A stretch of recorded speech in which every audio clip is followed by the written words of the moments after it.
Hey everyone, Scrapper Brad here. So I came across this old calculator adding machine. No longer works, and these things are kind of outdated anyway. So I thought I'd just go ahead and scrap it, see what's inside. I really don't have any idea of what's inside these things, so I'm assuming there's maybe a circuit board, and it's kind of heavy on this side, so possibly a transformer. Let's go ahead and open it up and see what we can find.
Okay, everybody, and we are done.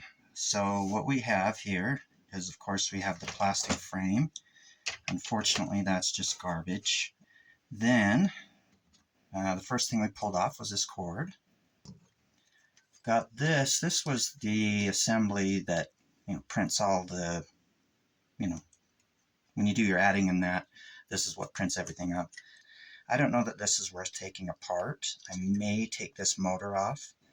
But other than that, I think I'll just throw this in with my tin. Next, of course, there's this transformer. And yes, I did guess that there was a transformer in, but judging by the weight, I thought maybe it'd be a little bit bigger than this one. And then these two circuit boards. You'll see this kind of low-grade circuit board here. Has a small little piece of aluminum on. Just go ahead and slides off like that. Has these, I'm not sure what those are called, but I know those have copper in them. And other than that, I'll just throw this, well, I'll cut these wires off too. But other than that, I'll just throw this in with my low-grade boards, as well as this little circuit board too. I'll throw that in with my low-grade boards. Then, of course, here's all the screws that we pulled out. So not a lot, but they all add up. I typically keep my screws like in these old almond or pecan jars. I've got two of these full. I've got another one that's empty that I'm going to start filling up. And then when I get enough, I'll take these into the scrapyard as well. This weighs about 15 pounds when it's filled with screws. So yeah, they all add up. So that's really what I got. Not much in here, but it really didn't take hardly any time to take apart as well. So if I do come across one of these again, I'm sure I'll take it apart. But in the meantime, if you made it this far in the video, as always, you're awesome. Appreciate you watching, and you have a great rest of your day.